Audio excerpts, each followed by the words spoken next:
আসসালামু আলাইকুম, সকলকে স্বাগত জানাচ্ছি ক্রিকেট নিউজে। চলুন দেখে নেওয়া যাক আজকের আলোচিত শিরোনামে যা থাকছে। টি-20 বিশ্বকাপের এবারের আসরে বাংলাদেশ থেকে একমাত্র আম্পায়ার হিসেবে দেখা যাবে শরফুদ্দৌলা ইবনে শহীদ সৈকতকে।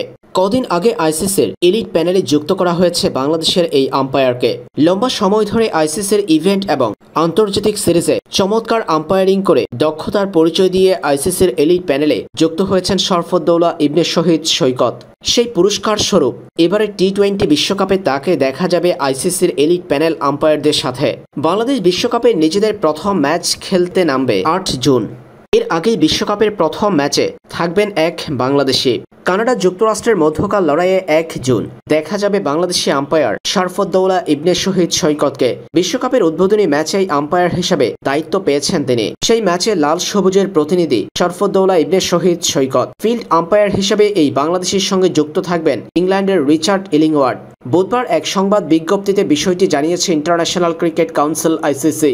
বিশ্বকাপের উদ্বোধনী ম্যাচে এর আগে কোনো বাংলাদেশি আম্পায়ারের সুযোগ হয়নি ম্যাচ পরিচালনার, কিন্তু প্রথমবারের মতো প্রথম বাংলাদেশি হিসাবে আইসিসির এলিট প্যানেলে যুক্ত হওয়ার পরপরই বিশ্বকাপের উদ্বোধনী ম্যাচ পরিচালনার দায়িত্ব পেয়েছেন শরফুদ্দৌলা ইবনে শহীদ সৈকত। জানা গেছে ভারত পাকিস্তানের হাই ভোল্টেজ ম্যাচেও দেখা যাওয়ার সম্ভাবনা রয়েছে বাংলাদেশের এই আম্পায়ারকে, কারণ এর আগে আন্তর্জাতিক সিরিজ নিখুঁতভাবে পরিচালনার পাশাপাশি আইসিসির ইভেন্টেও দক্ষতার পরিচয় দিয়েছেন তিনি। গ্লেন ম্যাক্সওয়েল ব্যাটিং করতে নেমে ডাক মারলেন এবং ফিল্ডিং করতে নেমে সহজ ক্যাচ মিস। প্লে অফের মতো গুরুত্বপূর্ণ ম্যাচে গ্লেন ম্যাক্সওয়েল যেন হয়ে গেলেন আরসিবির একটা বোঝা। কেননা গ্লেন ম্যাক্সওয়েলের উপর ব্যাপকভাবে খেপে গিয়েছিলেন ফাফ ডু প্লেসিস সহ আরসিবির কোচিং স্টাফরা। একজন সেরা ফিল্ডার গ্লেন ম্যাক্সওয়েল, সেই সাথে একজন সেরা ব্যাটারও তিনি। তবে তিনি কেন এমনটা করছেন সেটাই বুঝতে পারছে না কেউ। আর এটা নিয়ে ধারাভাষ্য কক্ষেও চলছিল হাসাহাসি। তবে যাই হোক, লক্ষ্যটা 172। তাই তো বিরাট কোহলি শুরুতেই হতাশ। ডাকআউটে বসেছিলেন, এটা নিয়ে চিন্তা করছিলেন এই রান নিয়ে ফাইট করা যাবে কিনা।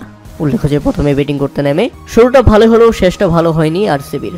বলার মতো ইনিংস বিরাট কোহলি 33 রান করেন তিনি, ডু প্লেসিস ফিরে যান 17 করে, এরপর রজত পাতিদার করেন 34 রান, আর এটাই ছিল সর্বোচ্চ। তাই তো নির্ধারিত 20 ওভারে 8 উইকেট হারিয়ে 172 রানের লড়ুক সংগ্রহ। আইপিএলে যেখানে 200 রান কিছু না, সেখানে 172 রান নিয়ে প্লে অফে লড়াটা খুবই টাফ ব্যাপার। আর ব্যাটিং করতে নেমে দুর্দান্ত শুরু রাজস্থান রয়্যালসের 2 ওপেনারের। টম ক্যাটমুর 15 বলে 20 করে ফিরে গেলে দুর্দান্ত ব্যাটিং করেন জেসওয়াল। তবে এই ব্যাটারও 50 দেখা পাননি, 30 বলে 45 রান করে ফিরে গেছেন।